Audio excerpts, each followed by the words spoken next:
नमस्ते जी। आज मैं बात करूँगा इंटरकास्ट मैरिज के बारे में, क्योंकि एक लड़का ने मुझे मैसेज किया था कि इंटरकास्ट मैरिज के बारे में कुछ वीडियो बनाने के लिए। तो मुझे जहाँ तक जानकारी है वो मैं आपको बता रहा हूँ। तो इंटरकास्ट मैरिज यानी अपने जाति में ना शादी करके दूसरे जाति में शादी करना, उसको ही हम इंटरकास्ट मैरिज कहते हैं। पहले हम आध्यात्मिक दृष्टि से जानना चाहेंगे कि इसका क्या क्या मतलब हो सकता है।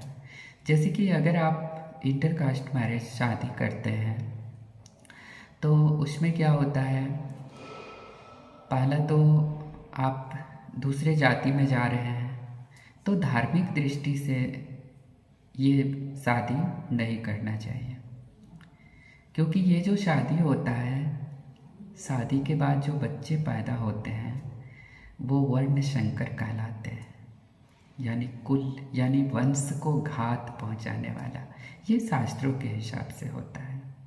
और वो जो बच्चे होते हैं वो अपने परिवार के वो श्राद्ध नहीं कर सकते हैं, उसके बाद वो पिंडदान नहीं कर सकते हैं, कोई भी मांगलिक कार्य जो है वो वर्ण संकर नहीं कर सकते हैं और वो समाज उनसे करवाना भी पसंद नहीं करेगी। तो धार्मिक दृष्टि से ये बिल्कुल भी अलाउड नहीं है। लेकिन उस तरीके से भी एक उदाहरण से भी हम समझते हैं, जैसे कि किसी की बेटी है, उन्होंने जाके दूसरे कास्ट में जाके शादी कर लेती है। वहाँ पे उनको समाज के जो लोग होते हैं वो बहुत कम ही सपोर्ट करेंगे। कल खुदा न खास्ता उस लड़के की मौत हो जाता है किसी भी कारण से, तो पुनः वापस उस लड़की को अपने ही समाज में आना होगा, अपने ही जाति में आना होगा। उस घड़ी में वो समाज ये नहीं कहेगा कि ये दूसरे जाति से हमारे पास आई है तो हम इनको एक्सेप्ट करेंगे, वो समाज कभी एक्सेप्ट नहीं करेगा। तो इस दृष्टि से भी नहीं करना चाहिए। और दूसरी बात है कि समाज की भी कुछ मर्यादा होती है।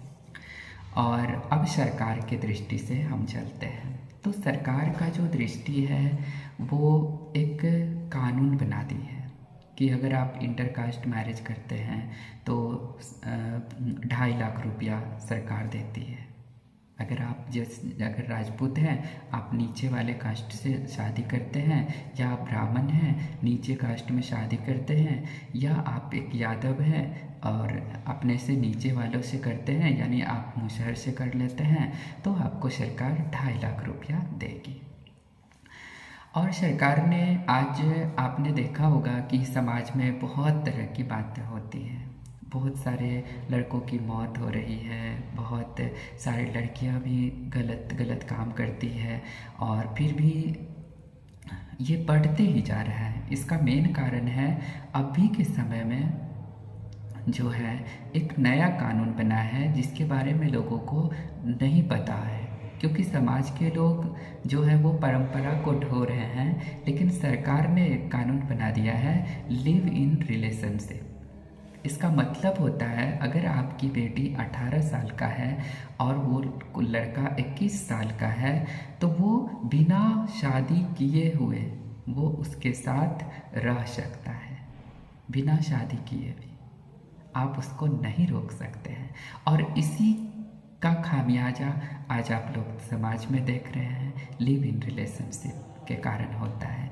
तो ये जो कानून बनाया है, ये लिव इन रिलेशनशिप इसलिए बनाया था कि ताकि हम लड़कों को पहचान सके, या लड़की है तो वो उनको हम पहचान सके कि उनके साथ हमें रहना है तो वो कैसा होगा, क्या होगा, इसके लिए। लेकिन वहाँ पे इसका गलत इस्तेमाल होता है, हम लड़कियों को साथ में रखते हैं, उसका गलत यूज करते हैं, और उसके बाद फिर कहते हैं ना कि इसके साथ तो हमारा बनेगा ही नहीं, और फिर हम क्या करते हैं ना, उसको मार देते हैं या फिर हम दूसरे रिलेशन की ओर जाते हैं।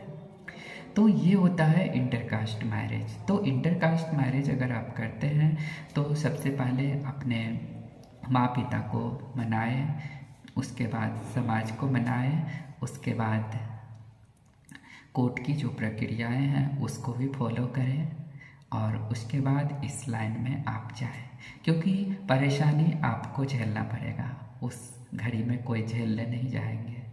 कानून कुछ और होता है, नियम कुछ और होता है, लेकिन समाज का रुतबा और समाज का मर्यादा कुछ और होता है। तो अपने समाज में बने रहिए, अपने समाज में ही रहिए। और मैं ये नहीं कहूँगा कि आप ये नहीं करिए, क्योंकि सरकार ने जो कर रहा है वो बिल्कुल सही कर रहा है, तो सरकार के विरुद्ध भी हम नहीं कुछ कहेंगे। और इंटरकास्ट मैरिज अगर होता है तो धार्मिक दृष्टि से प्रॉब्लम हो सकता है, बाकी आपकी ज़िंदगी है, आपकी मर्ज़ी है, आपको जो मर्ज़ी आप कर सकते हैं। Thank you so much.